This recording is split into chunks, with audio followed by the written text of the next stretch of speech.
Welcome back to the Free Zone Frontier podcast. I'm here with my partner, Dan Sullivan, for another very productive discussion and interesting discussion around the Free Zone Frontier collaboration model. Thank you. And I'm going to introduce you because you didn't introduce yourself. Steve Krein, who runs a fantastic global entrepreneurial R&D lab with hundreds and hundreds of entrepreneurial companies. And Kevin Brady is here. And Kevin runs a major, what would you call it, a concierge service? I mean, just to give people an idea. Yeah, health navigation, health concierge. Yeah, would be the best way to explain it. Cross borders. So there's both the United States and Canada and possibly global as we go forward. Well, first of all, just a little context for our listeners. We have a third level of strategic coach, which is called Free Zone Frontier. First two levels are the signature level.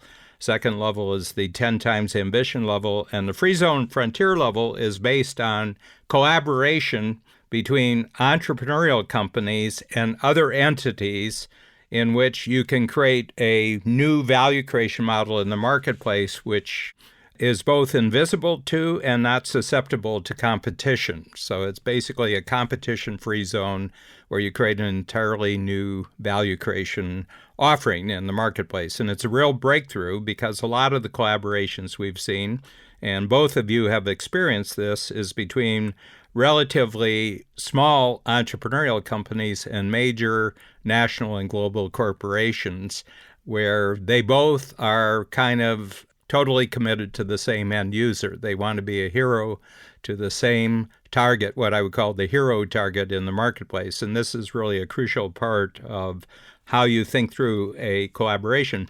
So, Steve, I'm just going to start. I've got 4 diagrams here, and I'm just going to start that basically the starting point for everything in Strategic Coach is that you look at all your activities as an entrepreneur, and you circle the ones that are your unique ability activities, ones that you're always fascinated and motivated, where your best energies, your best motivations go into, and actually probably your greatest skill and your greatest benefit out in the marketplace. And every other activity is labeled as crappy stuff, which means you're wasting your time if you're doing this. And that is susceptible to being handed off to other people who actually have a unique ability in those areas. You create a unique ability teamwork company, which can become a self-managing company, which can become a self-multiplying company. And the real test at the end of all of that is that you have total cash confidence so that you're freed up from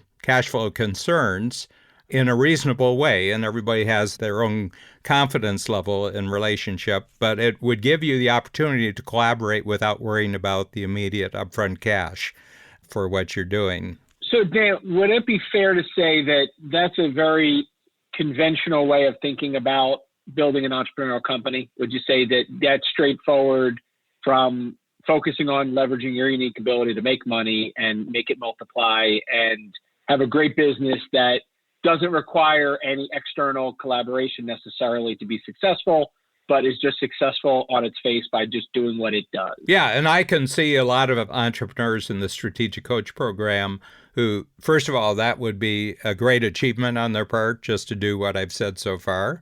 And they have no interest in going any further than that, but they're 10 times better off than they ever were by doing it the way their industry told them to do it or how their competitors are doing it.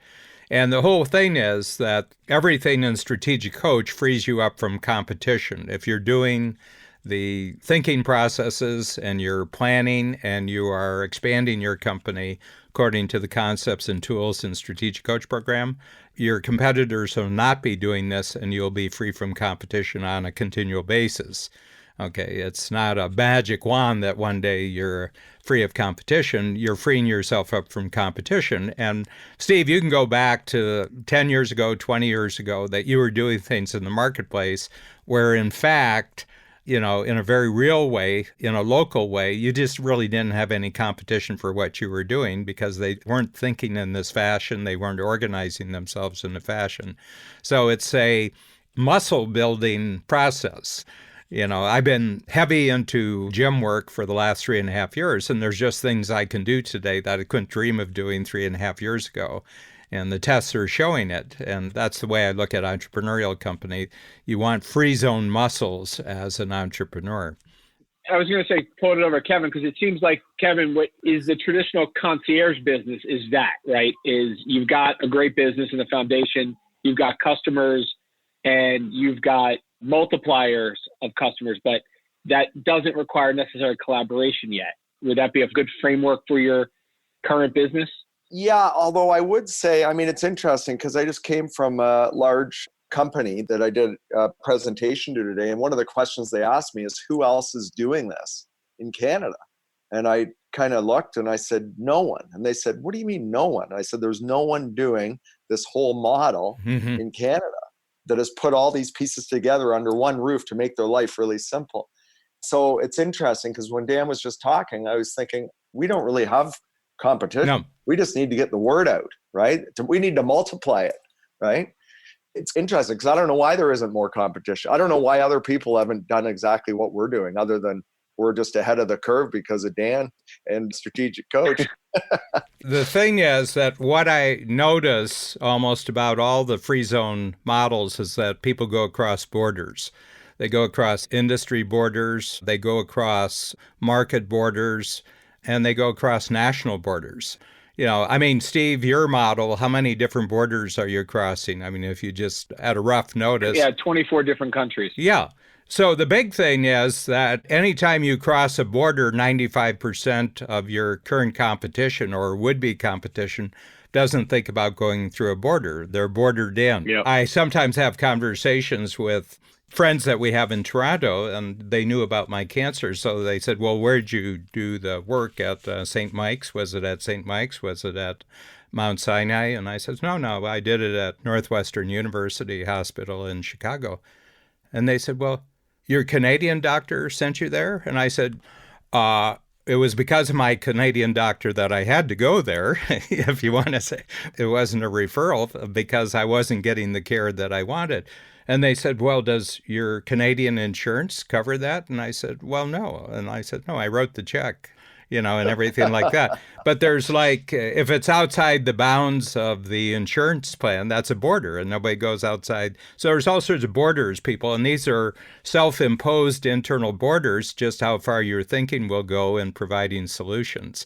Kevin, you're the most freed up individual that I've met because you've gone from Canada to the U.S., but there's a lot of Americans who run concierge services, but they haven't really crossed the border into Canada.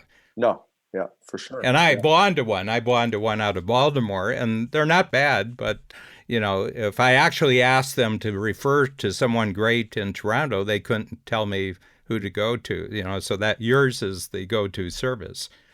Yeah. And Steve, to answer your question, like, you know, what I see as our massive breakthrough from our perspective is the collaborations. You know, like that's where I see us massively growing. To give you an example, like David Berg, we've developed this U.S. snowbird program. So for all our Canadians that go down to Florida, they can now... Give them the numbers because people just don't understand that how many adult Canadians that with their children actually cross the border and go to either Florida or they go to Arizona or they go to Palm Springs or they go to California or they go to Hawaii some part of every winter. Yeah, it's like 15 million people. Like, it's crazy. So again, I had a discussion with David. I said, how much can you handle? I said, if I get, like tomorrow, get 1 million new customers, can you handle that? And he kind of hesitated. And then he came back and said, well, yeah, I think I can do that. And I said, well, how about if we get 10 million? Because if we go to Amex and land this deal, guess what? We're getting 15 million people coming through. Yeah. Right? Dan, to your point, I think a lot of the stuff we've been doing has been, as you put it, working out, flexing our muscles, building our muscles. And now we're at the point where we're just saying, okay, how do we exponentially grow this thing? And I think it's through those collaborations. Oh, yeah. I think that's what's going to do it. Well, I'll just give you, an example of myself. So we just signed a contract with Hay House Publishers, and Hay House is the most aggressive marketing publisher in the United States. They're out of California, Carlsbad, and it's a wholly owned company by a man by the name of Reed Tracy. They're really getting big into entrepreneurial books. So right now I'm sitting with a deal, and it's for Who Not How as a major marketplace book. And I've got a major writer, Ben Hardy, who was, when he had it as a goal, he was the top writer on Medium, Google's blog medium worldwide. Some of his blogs, 1 million readers within 30 days after publishing a blog. And then Tucker Max, who's probably a great, great book packager and marketer and strategist for books. And Reed Tracy, who's got this publishing house, okay? So what I did is I did a deal with them that we just use my small book, quarterly book, Who Not How, as the model.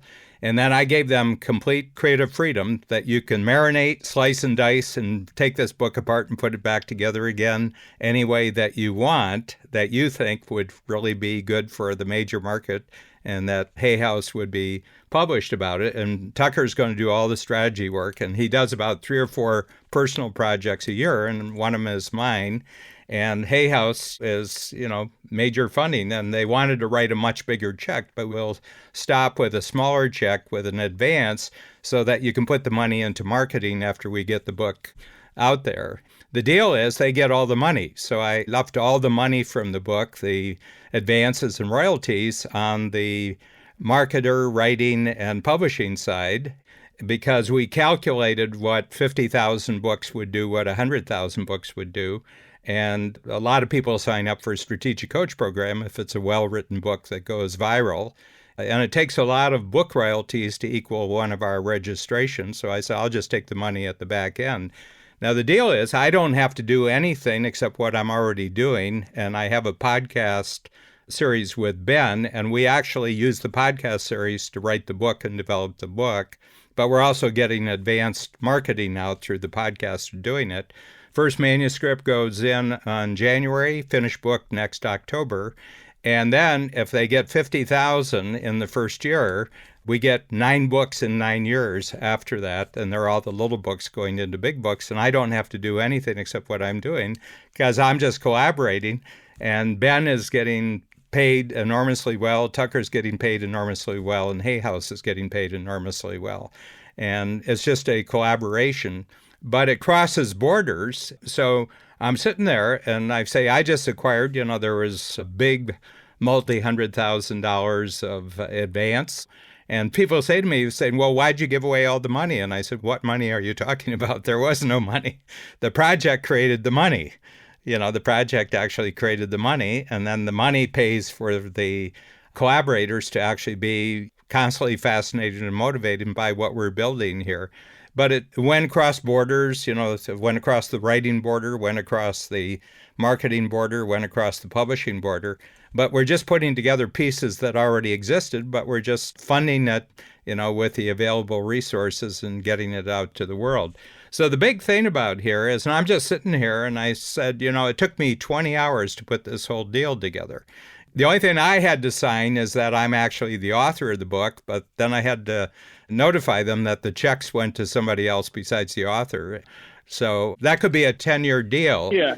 The nuance, which I hope wasn't lost on what you described, is that you just get to do what you're really good at and what your unique ability is, and everybody else does the same. That's exactly right. But don't change the way you're making money. And I think that oftentimes in entrepreneurially led organizations, they're very opportunistic to make money, right? So you get sidetracked with, I can double dip or triple dip. I can make money this way and I can make money that way. And I could get 5 different bites at the apple. And by the time you're done, you're doing 5 or 6 or 7 different business models that are in often conflict with each other. So I think the purity of what you described, and even what you described, Kevin, when you said, you do what you do, David does what he does, but you serve each other. You both keep making money the way you're making it, and you offer something more valuable to both of your collective customers as a result of that collaboration. So, well, the key thing is that I'm confident about the cash because I have total cash confidence in the way that we already make money. I don't need the cash from this new activity. It actually kind of confuses things that we've got another cash source. Yeah. The whole point is that 100% really works. If you leave 100% of the money on the other side, it really simplifies things. Yeah, but I would even think of it as somewhat of a self-fulfilling prophecy in that you're focused also doesn't allow that main cash flow to deteriorate or to come into the risk zone by just continue to stay focused on it. And so I think oftentimes people see their revenue streams eroding or at risk because they're spread so thin. And so rather than double or triple down on that business model, they kind of keep separating out their efforts. Yeah. So you have confidence, but you keep the confidence, which builds, again, more cash flow and more confidence. I just want to have my attention on the way we've taken our revenues 250 times in 30 years, and it'll keep increasing. We've been profitable every year, and except for 08 and 09, we actually increased our revenues. We were profitable those years, but the revenues went down. The other thing, there's a distinct advantage of making a lot of money in U.S. dollars and spending it in Canada for Canadian dollars. You're like an NHL hockey player, Dan. Well, I just got it analyzed since 1989. It's $1.26 for every dollar that came across the border. And I said, it buys you a lot of confidence, actually, that extra 26 cents a dollar. So that's the cash confidence. So if you don't have this, you can't play the collaboration game. If you don't have the total cash confidence from the way you already know how to make money, you can't play the collaboration game. But the way you play collaboration game isn't, first of all, to look at potential collaborators. It's to look at what I call the hero target that you have for your value creation anyway, just in terms of strategic coach. For 30 years, I've been constant. It's successful, talented, ambitious entrepreneurs who want to increase their freedom, their entrepreneurial freedom in terms of their time, their money, their relationships, and purpose. And that's the only person in the world that I'm really interested in being a hero to. And I've devoted certainly 30 years since we started the program. And my greatest area of interest with my DOS target is what are their DOS issues? What are the dangers that they have? And this is shifting all the time. As time goes by, they work in economic circumstances and political circumstances, social circumstances where they have dangers that need to be eliminated. What opportunities, emerging opportunities, do they have that need to be captured for them to be really feeling great about their company and their life period? And then also strengths that they have that need to be maximized.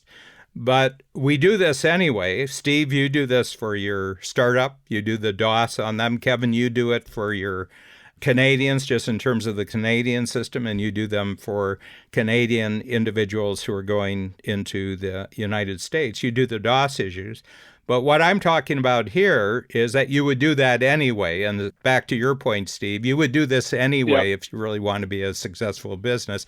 But here you do a complete 360 DOS. And what I mean by a 360 DOS, I want to know what their issues are, just period, not referencing it back to what I can do for them. I just want to know what life looks like from the inside of their universe in 360 degrees. Because that gives me a piece of knowledge that I absolutely need. So being a hero, and the other thing about the being a hero, you check it out over 25 years. In other words, this is who I want to be a hero to now. This is who I wanted to be a hero 30 years ago. And guess what? 25 years from now, this is who I want to be a hero to.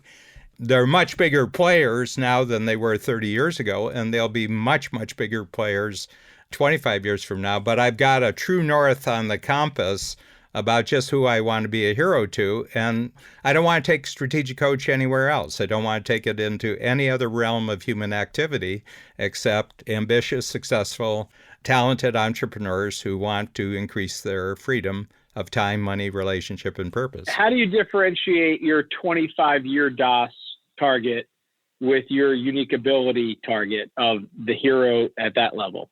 So how would you differentiate the two?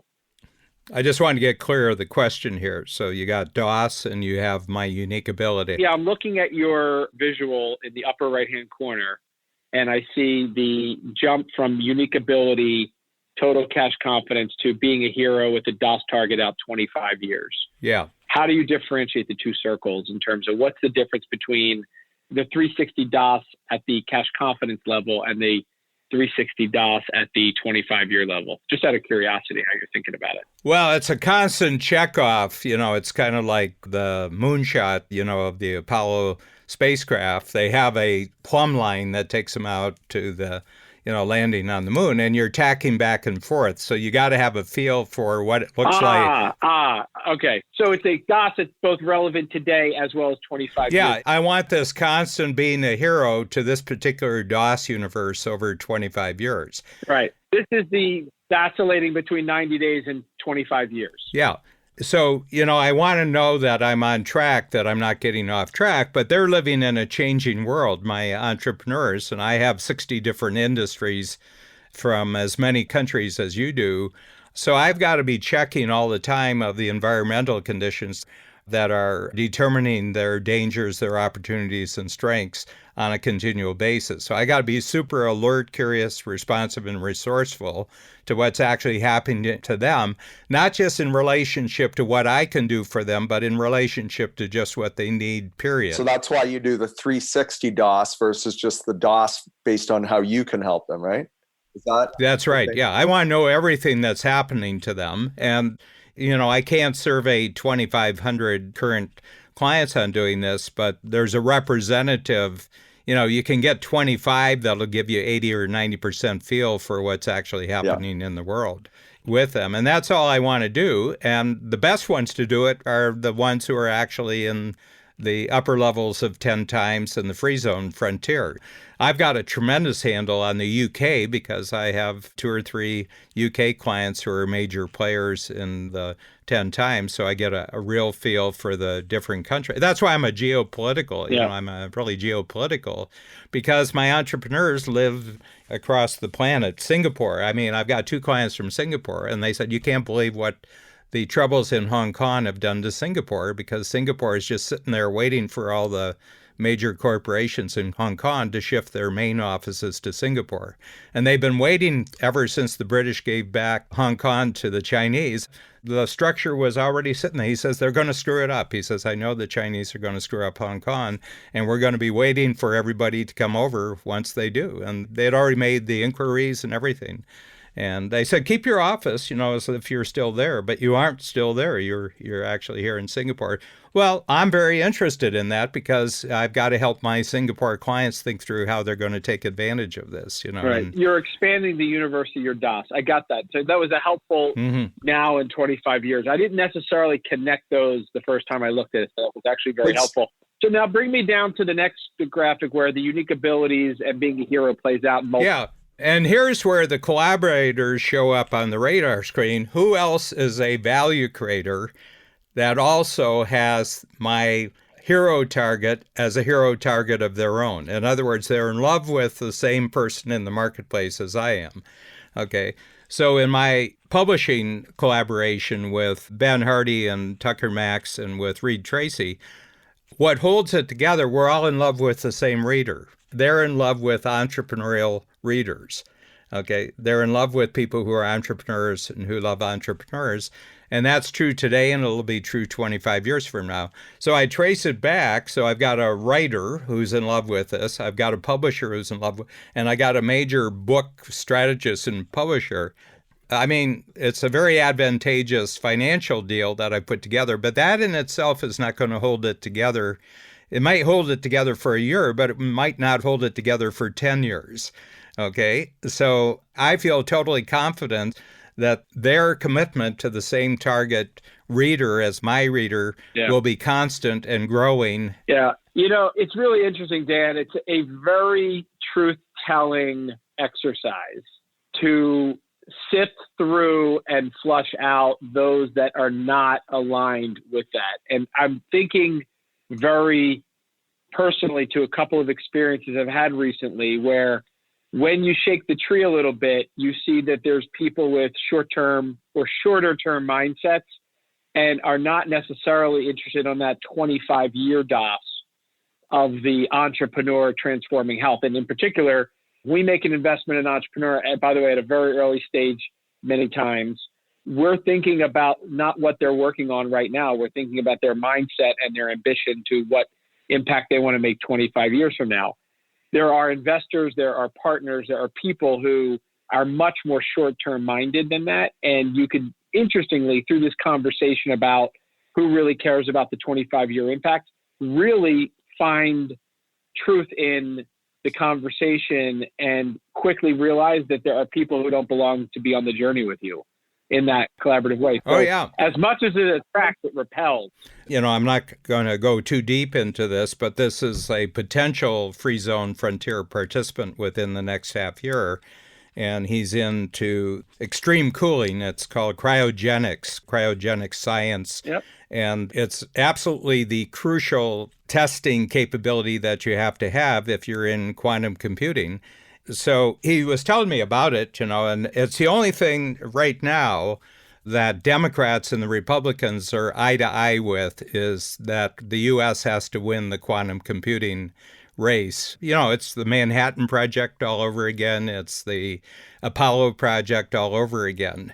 There's nothing that gets the U.S. is a race and a competition with someone that they want to see as a potential enemy. It does a country no good to get the U.S. to take you seriously as an enemy. See, Canadians are smart. They never let the U.S. think that they're an enemy. You don't get the Americans too interested. So he was talking about, quantum computing and who the other people are involved. And I says, well, I know who you want to be a hero to. And he says, who? I says, United States of America. You want to be a hero to the United States of America winning the quantum computing race in the world, to have quantum computing hegemony in the world. And he says, that's absolutely true. And I said, well, I can name any number of players in the quantum computing world who don't have that desire to be a hero. Yeah. But I said, now that you know this is who you want to be a hero, are there other people whose capabilities, they're not your capabilities, but they're allied capabilities in the quantum computing thing, and are you a simplifier or a multiplier in what you provide to it? And he said, well, I think I'm kind of a multiplier. So he lives in Montana. I said, well, if you're a multiplier, I tell you, you wouldn't be living in Montana. You'd be living in Silicon Valley, or you'd be living in Santa Monica, or you'd be living in New York City, up on the Upper West Side, about a half a block from where Steve is talking to us now.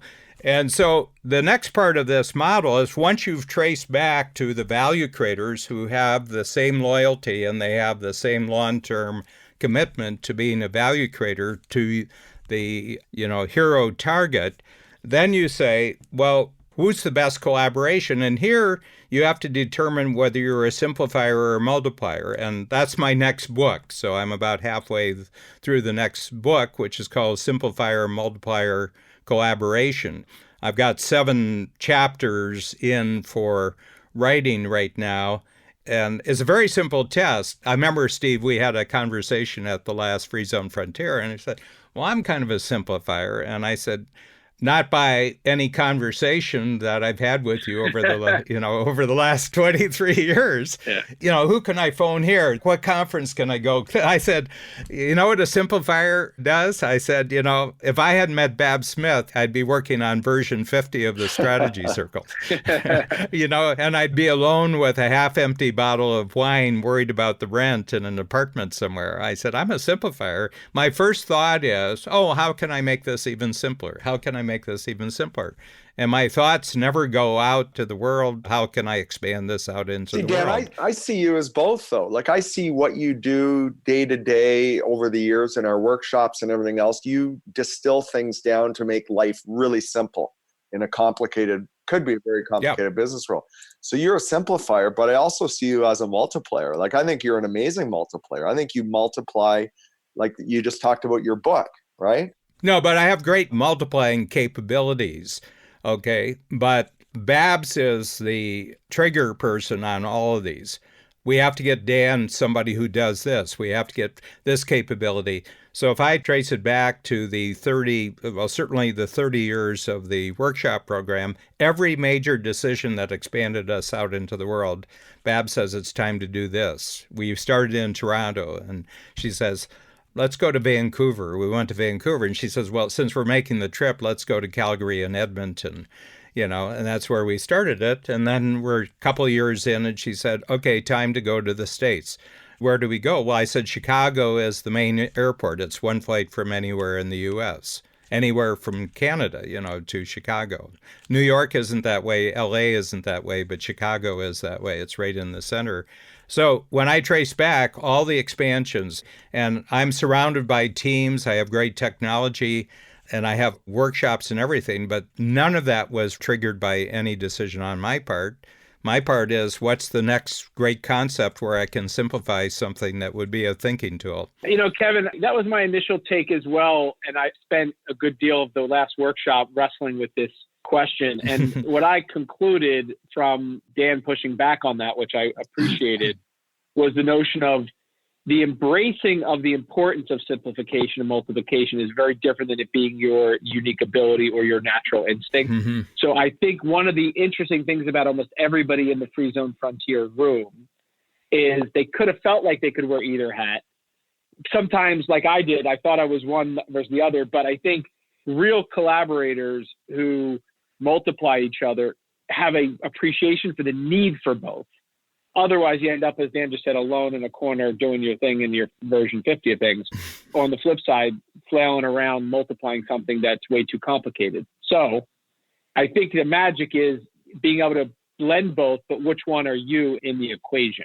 Yeah, well, the big test is here, if you could do 100% one and you were guaranteed that you had 100% on the other side. See, there's a risk here. You have to be committed to the concept of simplifier multiplier. And there's a period of courage where you said, I'm going to trust, for example, in the book contract, I'm going to trust that Ben and Tucker and Reed are going to do their thing to 100%. So I don't have to think about that. I don't have to give any thought to how this major market book is going to be expanded. And as a matter of fact, even like the interview process of doing media interviews and everything else, Ben is going to handle it all. If there's a TED Talk out of this, guess what? Ben's going to do the TED Talk. And this is a way that you get books out like that. And I said, I'm just staying on my side of the line. But I will tell you, and I'll ask you about this, because, Kevin, you were there and you were in the last workshop where we really went deeply in the Free Zone Frontier. Mm-hmm. We talked about this simplifier multiplier thing. And I remember seeing you, Kevin, you were on a Zoom conference, and it made all the difference in the world. Your whole conversation with David Berg came because of your certainty that you were a multiplier and his certainty that he was a simplifier. Yeah, interesting. Yeah. Well, it's like when I said, David, can you handle 1 million? And he said, don't worry about it. I will look after that. Right? Like that tells me, he said, Kevin, don't worry about that. That's my thing. You go multiply. Yeah. Yeah. You go find 1 million people, and I will tell you this, because I've been working with Dave personally on this project for, the last 5 or 6 years where, we would talk at least quarterly and we would have Zoom calls about that. I can just see where his enthusiasm is. It's making his model simpler. It's making his model easier to use. But when it says, well, why don't you come to Chicago, and there's lots of people you could get interest in Chicago. He says, yeah, we'll get there. Yeah. There's no way in the world, but you would be in Chicago 10 times faster than Dave would. And that shows the strength. And I've seen you talk about your global relationships, Steve, and I've heard you talk about your investment conferences relationships, and it's just sheer joy in your eyes. I can see it in your eyes. And then you talk about how your team isn't getting things right. It's not the way I want it. And all the angst in your life is on the simplifier side, and all your joy is on the multiplier side. So, yeah. So can I ask, I'd like Steve's opinion on this. So, because what I struggle with still with this is, if I look at what our business does for our hero, which is a business owner, successful business owner, what we do is we simplify health. You have a health issue, we got it figured out. We'll find you the best in the world. President and CEO of a major restaurant chain across Canada called me on my way to the hotel. His son's got Lyme disease. We'll figure it out. Like tomorrow we'll have an answer of where he should go. Should it be Germany? Should it be here? So our model is simplifying healthcare. So I go, okay, that's our business. So maybe that's where I'm getting confused. No, your company can do this, but you can't do it. Okay. First of all, you started with a small market. You were talking about telling the truth here, Steve. Telling the truth is everybody who got to the level to qualify for a strategic coach in the first place had to be both a simplifier and multiplier to get there. We look at our puppy days as entrepreneurs and we say, gee, that's not very impressive. But in fact, your puppy days were better than other people's puppy days. And the reason was because, I'm a trained advertising copywriter. I have a lot of skills. I have good speaking skills. I have good acting skills. So I have good front stage skills. And I had to rely on those for a long time just to get some multipliers into our system. But if you asked me if you had a choice that you didn't have to do any of this and you could spend 100% time, what would it be? I said simplifying the next area of strategic coach DOS issues to bring it down to very simple formulas. And if I was guaranteed that I had 100% multipliers on the other side, I would just play the role that they want me to play from time to time, but I wouldn't give any thought to it whatsoever. Yeah. Kevin, you bring up, I think, something, if I go back to, I don't remember if it was this podcast episode or the one before where you actually said, you just need to get the word out. That's a multiplier challenge. I look at that as never an issue. Getting the word out. I mean, you just said 3 minutes ago about what you do when people need help, get a prognosis, a diagnosis, or concern. You're the first call and you'll figure it out. That message would translate around the world in every region, in every marketplace, in every way, shape, or form. That might not be your focus, but I could see just in the US and Canada how getting that very simple message out and multiplying that out, doing nothing more than you're doing right now would change the game. Yeah. Right. So you're already doing the hard work. How do you multiply it? And multiply it not in the throughput way of execution, on a throughput way at the top of the funnel.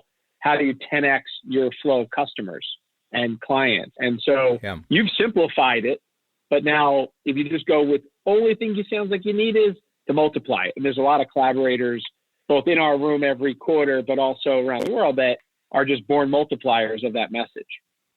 Yeah, well, it's interesting to say that because Mark Young and I, we've had a couple calls and he's basically saying, Kev, you got to get this on Sirius XM and you're going to have 10 million customers.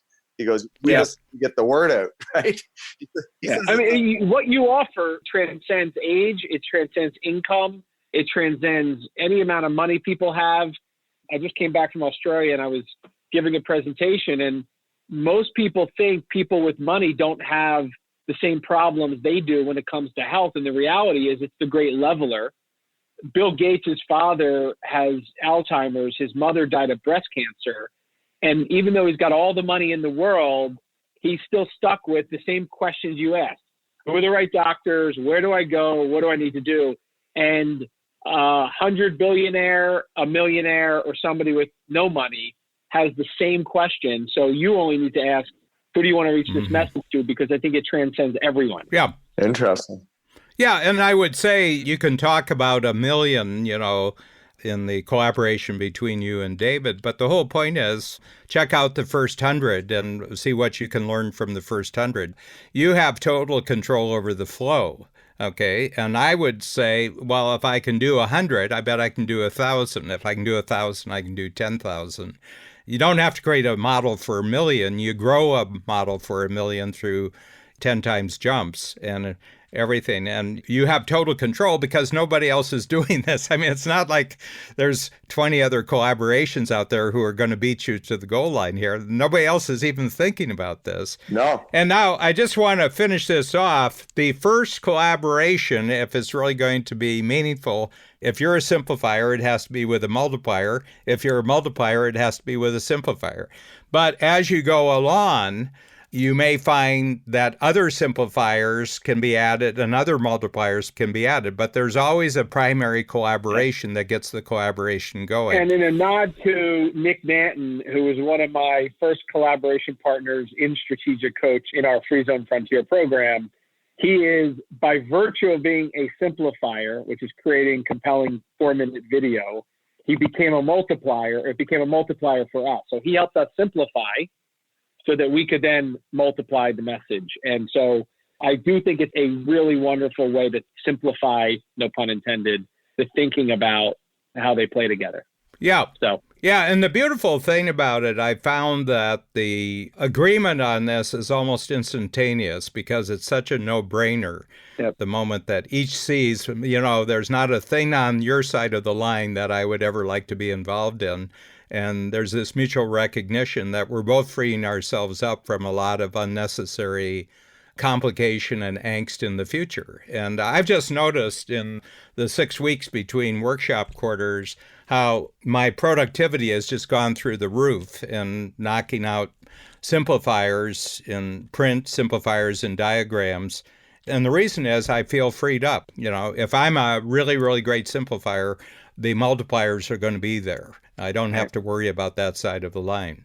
So I just like to wrap up, and I just like to go through and kind of wrap up what we got because, first of all, we got finished here. And my feeling is that this truly creates a free zone frontier because there's steps in logic and steps in, your progress as an organization, which just almost automatically disqualifies anyone from even understanding this if they didn't have it as a goal. And if they had it as a goal, then they're a player. I agree. I want to add my biggest insight, Dan, was actually my question, which was the difference between now and 25 years in the DOS alignment with other collaborators who share your passion for the audience that you want to be a hero to. A great, great truth-telling device. Simple, clear, and even if you don't like the answer at the end of the day, that they're not, it's an important signal that you need to be able to integrate into your thoughts around collaboration so it's not forced and it's authentic. So thanks for sharing that. Yeah, I would say my big takeaways were the simplifier multiplier. And again, my confusion was our business simplifies. So does that mean I'm a simplifier or a multiplier? And I think I've confirmed that I personally am a multiplier. And that's likely why David Berg and I and others in our program are collaborating, because we can work together to do what we do best, right? Which is an extension of our unique ability, right? So where should we be spending our time?